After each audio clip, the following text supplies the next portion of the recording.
আসসালামু আলাইকুম। এটিএন বাংলার গ্রামগঞ্জের খবরে সবাইকে স্বাগত জানাচ্ছি নাবিলা রহমান। শুরুতেই সংবাদ শিরোনাম। সাভারের অধিকাংশ পোশাক কারখানায় উৎপাদন স্বাভাবিক, কিছু প্রতিষ্ঠানে এখনও শ্রমিক অসন্তোষ।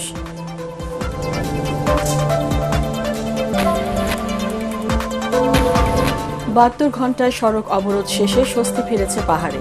ফিরছেন সাজেকে আটকে পড়া পর্যটকরা। ৩ দিনের জন্য বন্ধ সাজেক ভ্যালি। আন্তর্জাতিক সীমানা অতিক্রম করায় ঠাকুরগাঁওয়ের চান্দেরহাট সীমান্তে আটক বিএসএফ সদস্যকে ফেরত দিয়েছে বিজিবি।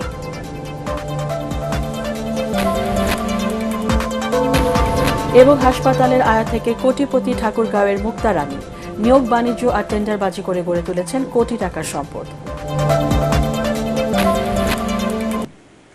শুনছিলেন সংবাদ শিরোনাম, এবার বিস্তারিত।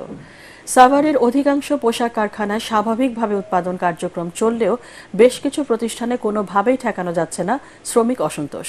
সকালে আশুলিয়া শিল্পাঞ্চলের শ্রমিকরা কাজে যোগ দেওয়ার কিছুক্ষণ পর দাবি দাওয়া আদায়ে বিক্ষোভ শুরু করে ৯টি গার্মেন্টস সাধারণ ছুটি ঘোষণা করা হয়।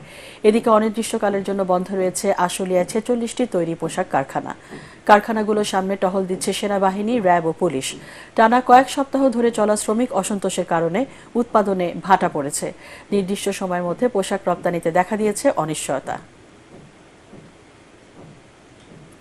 কক্সবাজারের চকরিয়ায় ডাকাতির ঘটনায় অভিযান চলাকালে সন্ত্রাসীদের হামলায় নিহত হয়েছেন সেনাবাহিনীর এক কর্মকর্তা। তার নাম লেফটেন্যান্ট তানজিম সারোয়ার নির্জন। আন্তঃবাহিনী জনসংযোগ পরিদপ্তর আইএসপিআর জানিয়েছে, সোমবার দিবাগত রাত ৩টার দিকে ডুলাহাজরা ইউনিয়নের পূর্ব মাইজপাড়া গ্রামে ডাকাতির খবর পেয়ে সেখানে যায় চকরিয়া আর্মি ক্যাম্পের সেনা সদস্যরা। অভিযান চলাকালে সেনা টহল দলের উপস্থিতি টের পেয়ে ডাকাতরা পালিয়ে যাওয়ার সময় তাদের কয়েকজনকে ধাওয়া করেন লেফটেন্যান্ট তানজিম সারোয়ার। এ সময় ডাকাতরা তার ঘাড়ে ছুরিকাঘাত করলে গুরুতর আহত হন তিনি। পরে লেফটেন্যান্ট তানজিম সারোয়ার নির্জনকে উদ্ধার করে মালুমঘাট মেমোরিয়াল হাসপাতালে নেওয়া হলে কর্তব্যরত চিকিৎসক তাকে মৃত ঘোষণা করেন। এ ঘটনায় ৩ ডাকাতকে আটক সহ একটি বিদেশি বন্দুক ও ৬ রাউন্ড গুলি উদ্ধার করা হয়। বর্তমানে খাগড়াছড়ির আইনশৃঙ্খলা পরিস্থিতি স্বাভাবিক ও শান্ত রয়েছে। পার্বত্য চট্টগ্রামের ২ জেলা খাগড়াছড়ি ও রাঙ্গামাটিতে পাহাড়ি ও বাঙালিদের মধ্যে সহিংসতার ঘটনার পর ইউপিডিএফের ডাকা টানা ৭২ ঘণ্টার সড়ক অবরোধ শেষে জনজীবনে স্বস্তি ফিরেছে। স্বাভাবিক হয়েছে দূরপাল্লা সহ অভ্যন্তরীণ রুটে যানবাহন চলাচল। অধিকাংশ শিক্ষা প্রতিষ্ঠানের শিক্ষার্থীরা আসলেও উপস্থিতি ছিল কিছুটা কম। সড়ক অবরোধের কারণে সাজেকে আটকে পড়া ১৪০০ পর্যটক আজ খাগড়াছড়ি থেকে ফিরেছেন। সেনাবাহিনীর সহায়তায় তারা সকাল ১০টার পর থেকে বিভিন্ন যানবাহনে খাগড়াছড়ি এসে পৌঁছান। গত ৩ দিন ধরে সাজেকে আটকা পড়েছিলেন পর্যটকরা। এক যুবককে হত্যার জের ধরে গত বৃহস্পতি ও শুক্রবার খাগড়াছড়ি ও রাঙামাটিতে বিচ্ছিন্ন কয়েকটি সহিংসতার ঘটনায় ৪ জন নিহত ও আহত হন অনেকে। এই ঘটনার প্রতিবাদে ৩ পার্বত্য জেলায় শনিবার থেকে সোমবার পর্যন্ত টানা ৭২ ঘণ্টার সড়ক অবরোধ কর্মসূচি পালন করা হয়। আমাদের এখানে যে একটা অনাকাঙ্ক্ষিত ঘটনা, স্থানীয় মানুষের মধ্যে একটা ভয় ভীতি ঢুকে গেছে এবং এইটা আমরা ঠিক মতো মেরামত করতে পারি নাই। তবে এখন মনে হয় কিছুটা পরিস্থিতি শান্ত। যে পরিস্থিতি ছিল উত্তাল পরিস্থিতি আপাতত এখন শান্ত। আমরা আগে চলাচল করতে পারতেছিলাম না, এখন মোটামুটি স্বাভাবিক হয়ে গেছে। প্রশাসনের আমার মনে হয় তারাও এই ব্যাপারে সজাগ থাকবেন। তো যদি আর একটা দিন আটকে থাকতাম তাহলে হয়তো আমাদের পানির সমস্যা দেখা দিত, সমস্যা দেখা দিত। আমরা খুব ভালোভাবে ফিরে এসেছি। আর্মিরা আমাদের খুব সহযোগিতা করেছে এবং ওখানকার যারা লোকাল তারাও অনেক সহযোগিতা করেছে। যদি আর একদিন এরকম থাকতো তাহলে ওইখানে দেখা যাইতো যে অনেক কিছু সংখ্যক ভয়াবহ পরিস্থিতি তৈরি হতো। আলহামদুলিল্লাহ আমরা বেরোয় আসতে পারছি। এদিকে পাহাড়ের সার্বিক পরিস্থিতি বিবেচনা করে রাঙামাটির অন্যতম পর্যটন কেন্দ্র বাঘাইছড়ির সাজেক ভ্যালি আজ থেকে ৩ দিনের জন্য বন্ধ ঘোষণা করা হয়েছে। রাঙামাটিতে অনুষ্ঠিত আইনশৃঙ্খলা কমিটির সভা শেষে এই সিদ্ধান্তের কথা জানান জেলা প্রশাসক মোহাম্মদ মোশাররফ হোসেন খান। তিনি জানান, খাগড়াছড়ি ও রাঙামাটিতে অনাকাঙ্ক্ষিত পরিস্থিতির কারণে সাজেকে আটকা পড়া পর্যটকদের নিরাপদে ফিরিয়ে আনতে অনেক বেগ পেতে হয়েছে। তাই সার্বিক পরিস্থিতি বিবেচনায় সাজেক পর্যটন কেন্দ্র ৩ দিন বন্ধ রাখার সিদ্ধান্ত নেওয়া হয়েছে। সভায় police super doctor Farhad Hossain সহ বিভিন্ন সরকারি বেসরকারি প্রতিষ্ঠানের কর্মকর্তা ও রাজনৈতিক দলের নেতারা উপস্থিত ছিলেন। নড়াইলে দায়ের করা মানহানির এক মামলায় বিএনপি চেয়ারপারসন বেগম খালেদা জিয়াকে অব্যাহতি দিয়েছে আদালত। দুপুরে জুডিশিয়াল ম্যাজিস্ট্রেট দ্বিতীয় আদালতের বিচারক মেহেদী হাসান এ আদেশ দেন। জেলা আইনজীবী ফোরামের সাধারণ সম্পাদক অ্যাডভোকেট তারিকুজ্জামান লিটু বিষয়টি নিশ্চিত করেছেন। মামলার বিবরণে জানা যায়, বীর মুক্তিযোদ্ধার সংখ্যা নিয়ে কথা বলায় 2015 সালের 24 ডিসেম্বর নড়াইলের নড়াগাতি থানার চাপাইল গ্রামের রায়হান ফারুকী ইমাম বাদী হয়ে মামলাটি দায়ের করেন। রাষ্ট্র সংস্কারের সাথে সাথে নির্বাচনী রোডম্যাপ ঘোষণা প্রয়োজন বলে মন্তব্য করেছেন বিএনপির স্থায়ী কমিটির সদস্য সালাউদ্দিন আহমেদ।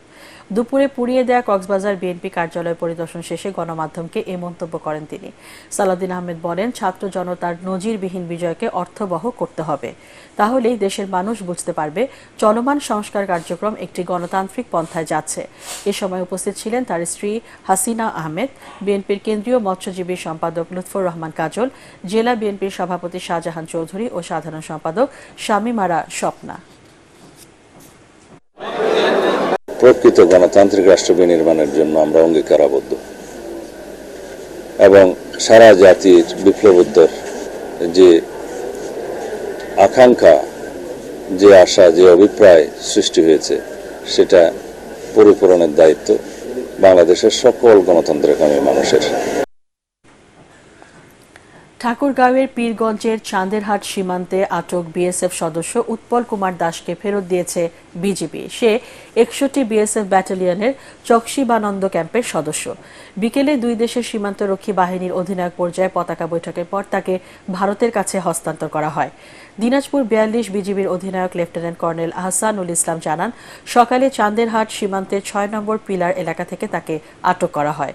কোনো আলোচনা ছাড়াই দুজন বিএসএফ সদস্য আন্তর্জাতিক সীমানা লঙ্ঘন করে বাংলাদেশের সীমানায় প্রবেশ করে।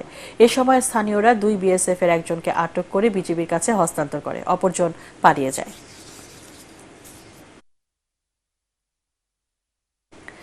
ভারতে পাচারের সময় যশোরের বেনাপোল সীমান্ত এলাকা থেকে 4.5 কেজি ওজনের প্রায় 4,62,00,000 টাকা মূল্যের 19 পিস স্বর্ণের বারসহ এক পাচারকারীকে আটক করেছে বিজিবি। দুপুর 2টার দিকে বেনাপোল পোর্ট থানায় আমরাখালী এলাকায় অভিযান চালিয়ে তাকে আটক করা হয়। আটক মাহফুজ মোল্লা নড়াইলের লোহাগড়া উপজেলার মঙ্গলপুর গ্রামের বাসিন্দা। 49 বিজিবি ব্যাটালিয়নের অধিনায়ক লেফটেন্যান্ট সাইফুল্লাহ সিদ্দিকী জানান, মাহফুজ মোল্লাকে আটকের পর তার দেহ তল্লাশি করে 19 পিস স্বর্ণের বার পাওয়া যায়। এ সময় তার 3টি মোবাইল ফোন জব্দ করা হয়। তার বিরুদ্ধে বেনাপোল পোর্ট থানায় মামলা হয়েছে।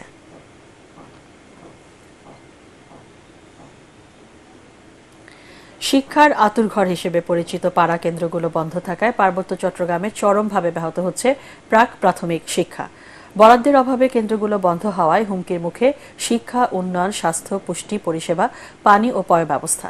খাগড়াছড়ি প্রতিনিধি আবু দাউদের রিপোর্ট, জানাচ্ছেন আশিকুর রহমান। খাগড়াছড়ি সহ 3 পাহাড়ি জেলায় শিশুদের মাঝে শিক্ষার আলো ছড়াতে কাজ করছে পাড়া কেন্দ্র। ইউনিসেফের অর্থায়নে পার্বত্য চট্টগ্রাম উন্নয়ন বোর্ড 1983 সাল থেকে এই কেন্দ্র পরিচালনা করে আসছে। এসব পাড়া কেন্দ্রে প্রাক প্রাথমিক শিক্ষাসহ 19টি বিষয়ে যোগ্যতা অর্জন করে বিদ্যালয়ের ভর্তির জন্য প্রস্তুত করা হয়। ভিটামিন এ ক্যাম্পেইন, টিকা দেয়াসহ বিভিন্ন কাজের সহযোগিতা করেন পাড়া কেন্দ্রের কর্মীরা। এছাড়াও এলাকার গর্ভবতী নারী ও কিশোরীদের সংখ্যাসহ সব তথ্য টানানো থাকে কেন্দ্রে। গত বছরের জুলাই থেকে পাড়া কেন্দ্রগুলো বন্ধ থাকায় 3 পার্বত্য জেলার লাখো শিশুর শিক্ষা বিকাশ সহ পাহাড়ের প্রত্যন্ত এলাকার সামগ্রিক উন্নয়ন ব্যাহত হচ্ছে।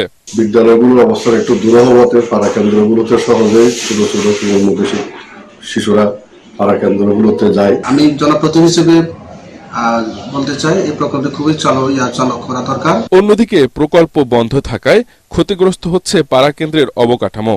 পাড়া কর্মী ও মাঠ সংগঠকদের অভিযোগ, প্রকল্পের মেয়াদ শেষ ও নতুন প্রকল্প শুরু না হওয়ায় বেতন ভাতা পাচ্ছেন না তারা। 8 মাস চলতেছে, আমাদের কোনো বেতন ভাতা নাই। খুবই কষ্টের মাঝে আছি। অপেক্ষায় থাকলেও মানে একটা নিশ্চিততা পাচ্ছি না, আবার অন্য কাজেও যেতে পারতেছি না। আর এই প্রকল্প না থেকে স্থায়ীভাবে করা হতো মানে ভালো হতো আর কি। উন্নয়ন বোর্ডের তথ্যমতে টেকসই সামাজিক সেবা প্রদান প্রকল্পের মেয়াদ শেষ হয়েছে 2023 সালের জুন মাসে। নতুন প্রকল্পের প্রণয়ন করে পরিকল্পনা পাঠানো হয়েছে, এখন একনেকে অনুমোদনের অপেক্ষায়। নতুন প্রকল্প প্রণয়ন পূর্ব ডিপিপি পরিকল্পনা কমিশনে প্রেরণ করা হয়েছে। একনেকের অপেক্ষায়, একনেক সবাই অনুমোদন পেলেই পাড়াকেন্দ্র তথা পাড়াকেন্দ্রের কার্যক্রম দ্রুত চালু করা সম্ভব। 3 পার্বত্য জেলায় 5,800টি পাড়াকেন্দ্র রয়েছে। প্রত্যেকটিতে রয়েছেন একজন পাড়াকর্মী। পার্বত্যাঞ্চলের মা ও শিশুর সার্বিক উন্নয়নে গড়ে তোলা পাড়াকেন্দ্রগুলো পুনরায় চালু হবে, এমনটাই প্রত্যাশা স্থানীয়দের। Bureau report, ATN Bangla. জঙ্গি সংগঠন জামাতুল আনসার ফিল হিন্দাল সারকিয়ার 32 জঙ্গিকে জামিন দিয়েছে বান্দরবান জেলা দায়রা জজ আদালত। আর জেলা ও দায়রা জজ মোহাম্মদ মুসলিউদ্দিন জামিন মঞ্জুর করেন। সশস্ত্র সংগঠন কুকিচিন ন্যাশনাল ফ্রন্ট কেএনএফ এর আস্তানায় প্রশিক্ষণ নেয়া ও জঙ্গি তৎপরতা চালানোর অভিযোগে গত বছর এদের বান্দরবানের বিভিন্ন স্থান থেকে আটক করে র্যাব ও পুলিশের গোয়েন্দা শাখার সদস্যরা। 4 মামলায় আটক এই 32 জনকে জামিন দেওয়া হয়। এদের মধ্যে বান্দরবানের থানচি থেকে 21 জন, রুমা থেকে 4 জন, নাইখাংছড়ি থেকে 2 জন ও বান্দরবান সদর থেকে 5 জনকে আটক করা হয়েছিল। আসামির পক্ষের আইনজীবী অ্যাডভোকেট মোহাম্মদ আলমগীর চৌধুরী জানিয়েছেন, তাদের বিরুদ্ধে জঙ্গি সম্পৃক্ততার কোনো অভিযোগ না পাওয়ায় আদালত তাদের জামিন দিয়েছেন। হাসপাতালের আয়া থেকে কোটিপতি ঠাকুরগাঁওয়ের মুক্তা রানী রায়। অভিযোগ রয়েছে তার কোটিপতি হবার কারণ ছিল সাবেক পানি সম্পদ মন্ত্রী রমেশ চন্দ্র সেনের সাথে সখ্যতা। মুক্তার ইশারায় চলত ঠাকুরগাঁও আধুনিক সদর হাসপাতাল। নিয়োগ বাণিজ্য আর টেন্ডারবাজি করে কোটি কোটি টাকার সম্পদ গড়ে তুলেছেন মুক্তা রায়। তার বিরুদ্ধে কথা বললেই দেয়া হতো হয়রানিমূলক মামলা। ঠাকুরগাঁও থেকে ফিরোজ আমিন সরকারের রিপোর্ট, জানাচ্ছেন তামান্না জেনিফার। স্বামীর মৃত্যুর পর 2010 সালে ঠাকুরগাঁও সিভিল সার্জন কার্যালয়ে আয়ার চাকরি নেন সদর উপজেলার চকহলদি গ্রামের বাসিন্দা মুক্তা রানী রায়। 2014 সালে আয়ার পদ ছেড়ে দিয়ে ভাগ্নে নিপুণ রায়কে সাথে নিয়ে গড়ে তোলেন নিয়োগ ও টেন্ডার বাণিজ্য। আওয়ামী লীগের প্রভাবশালী নেতা সাবেক মন্ত্রী রমেশ চন্দ্র সেনের ক্ষমতার দাপট দেখিয়ে মুক্তা রানী আঙুলের ইশারায় চালাত ঠাকুরগাঁও সদর হাসপাতাল। চাকরি পাবার আশায় যারা মুক্তা নিপুণ সিন্ডিকেটকে লাখ লাখ টাকা দিয়েছেন, তাদের অনেকেই আজও টাকা ফেরত পাননি। করোনার সময় হাসপাতালে খাদ্য সরবরাহে অনিয়মের সংবাদ প্রকাশ করায় 3 সাংবাদিকের নামে ডিজিটাল নিরাপত্তা আইনে দেয়া হয় মামলা। হাসপাতালে আউটসোর্সিং এর চাকরি দেওয়ার নাম করে তৎকালীন সময় অনেকে টাকা নিচ্ছে। রমেশ সেনের ছোট বউ আমরা সবাই জানতাম, ওরা বলছিল আমার কাছে 3,50,000 টাকা নিয়েছিল চাকরি দেওয়ার কথা বলে। ঠাকুরগাঁওয়ের আধুনিক সদর হাসপাতালের দুর্নীতির বিষয়ে আমি একটা নিউজ করার ফলে আমি আসলে এই মামলা আসামি হই। 2010 থেকে 2014 সাল পর্যন্ত 5,000 টাকা বেতনে আয়া পদে চাকরি করা মুক্তা রানীর ঢাকায় রয়েছে ফ্ল্যাট। ঠাকুরগাঁও শহরের ইসলামবাগে 2 তলা বাড়ি, বিভিন্ন এলাকায় কিনেছেন 20 শতক জমি, রয়েছে আবাদি জমি, মিল চাতাল এবং মাছের পুকুর। গড়ে তুলেছেন পঞ্চগড় ঠাকুরগাঁও মহাসড়কের পাশে চাইনিজ রেস্টুরেন্ট। এছাড়াও কিনেছেন সাবেক খাদ্যমন্ত্রী সাধনচন্দ্র মজুমদারের auto rice mill.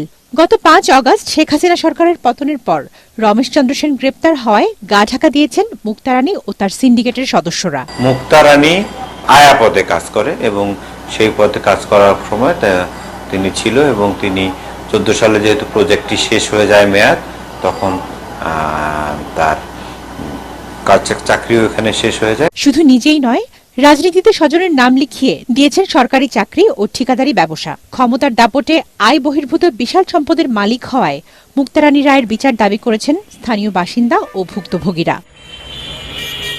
Bureau report, ATN Bangla. বৈষম্য দূর করতে মাধ্যমিক স্তরে শিক্ষা প্রতিষ্ঠান জাতীয়করণ ও শিক্ষা সংস্কার কমিশন গঠন সহ বিভিন্ন দাবিতে ঝিনাইদহে মানববন্ধন করেছেন শিক্ষকরা। সকালে শহরের কেন্দ্রীয় শহীদ মিনারের সামনে বেসরকারি স্কুল ও মাদ্রাসা শিক্ষা পরিবারের ব্যানারে এই কর্মসূচি পালিত হয়। এতে ব্যানার ফেস্টুন নিয়ে অংশ নেন জেলার বিভিন্ন উপজেলার শিক্ষা প্রতিষ্ঠানের শিক্ষকরা। মানববন্ধনে বাংলাদেশ শিক্ষক সমিতির কেন্দ্রীয় সভাপতি মহিউদ্দিন ও সিনিয়র সহসভাপতি আব্দুল মমিন সহ অন্যান্যরা বক্তব্য রাখেন। মানববন্ধন শেষে জেলা প্রশাসকের মাধ্যমে শিক্ষা সচিব বরাবর স্মারকলিপি দেয়া হয়। নার্সিং ও মিডওয়াইফারি অধিদপ্তরের মহাপরিচালক সহ সব পদে নার্সদের পদায়নের দাবিতে নাটোরে বিক্ষোভ মিছিল ও অবস্থান কর্মসূচি পালন করেছেন নার্সরা। দুপুরে নাটোর সদর হাসপাতালের নার্সরা হাসপাতাল চত্বর থেকে বিক্ষোভ মিছিল বের করেন। পরে প্রশাসনিক ভবনের সামনে অবস্থান কর্মসূচি পালন করেন তারা। Senior staff nurse Kamrun Nahar সহ অন্যান্যরা এ সময় বক্তব্য রাখেন। দাবি আদায়ে গত 1 সপ্তাহ ধরে আন্দোলন করছেন সরকারি হাসপাতালের নার্সরা। অযত্ন অবহেলায় ঐতিহ্য হারাতে বসেছে টাঙ্গাইলের ঘাটাইলের সাগর দিঘি। একসময় এই দিঘির পানির উপর নির্ভরশীল ছিল এলাকার হাজারো মানুষ। এখন সেই পানি পান করা তো দূরের কথা, স্পর্শ করা যায় না। সরকারি পর্যায়ে উদ্যোগ নিলে এখানে হতে পারে পর্যটনের এক বিশাল সম্ভাবনার ক্ষেত্র। টাঙ্গাইল প্রতিনিধি নাসির উদ্দিনের রিপোর্ট, জানাচ্ছেন জাহিদুল আলম।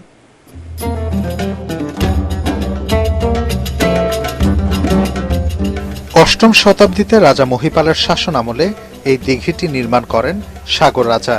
প্রায় ১৩ একর জায়গায় দিঘিটি খনন করা হয়।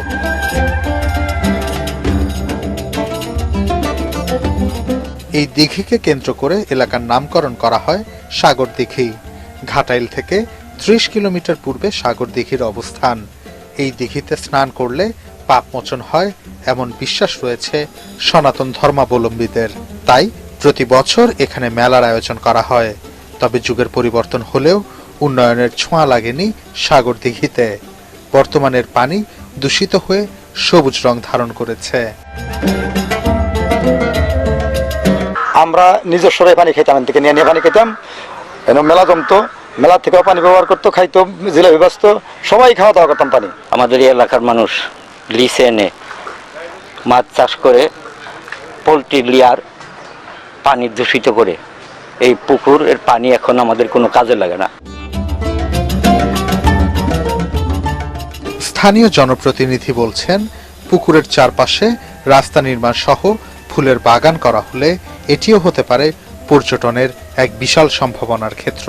রাস্তা করার জন্য ইতিমধ্যে উপজেলা প্রশাসনের পক্ষ থেকে ব্যবস্থা নেওয়া হয়েছে। এটাকে যদি পর্যটন কেন্দ্র করা হয়, এখান থেকে এই পুকুরটাকে লিজ দেওয়ার প্রেক্ষিতে সরকার যে পরিমাণ টাকা পায় তার সাথে অনেক শত শত গুণ বেশি এখান থেকে প্রফিট আসবে। প্রকৃতি ও পরিবেশের ভারসাম্য রক্ষায় দিঘির সংস্কারে গুরুত্ব দিচ্ছেন পরিবেশবাদীরা। পরিত্যক্ত বর্জ্য এখানে ফেলার জন্য পানিগুলো নষ্ট হয়ে গেছে। এখন পর্যটনের জন্য আমরা যে বেড়াতে যাই সুন্দর একটা পরিবেশ দেখার জন্য, সেই পরিবেশটা আস্তে আস্তে ধীরে ধীরে বিলীন হয়ে যাচ্ছে। তো এখনই সময় এটাকে সংস্কার করার।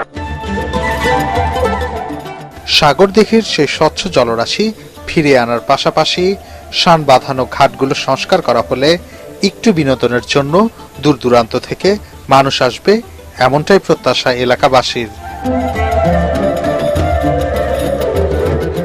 Bureau report, ATN Bangla. ব্রাহ্মণবাড়িয়ার কসবায় ভারতে পাচারকালে ১০৫০ কেজি ইলিশ জব্দ করেছে সেনাবাহিনী। সোমবার সন্ধ্যায় উপজেলার বিনাউটি ইউনিয়নের আদ্রা নামক এলাকা থেকে একটি পিকআপ সহ এসব ইলিশ আটক করা হয়। এ সময় অভিযুক্ত একজনকে আটক করেন সেনা সদস্যরা। আটক সারোয়ার আলম আদ্রা গ্রামের শহীদ ভূঁইয়ার ছেলে। এই বিষয়ে মামলা হয়েছে বলে নিশ্চিত করেছেন কসবা উপজেলা নির্বাহী অফিসার মোহাম্মদ শাহরিয়ার মুক্তার।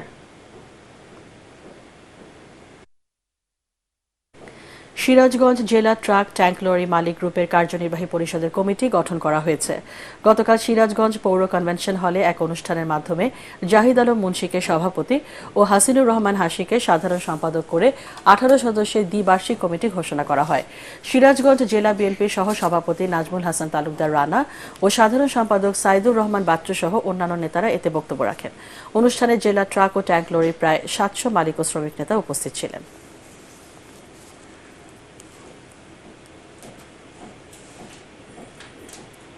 পরবর্তী সংবাদ দেখার আমন্ত্রণ জানিয়ে এখনকার মতো শেষ করছি।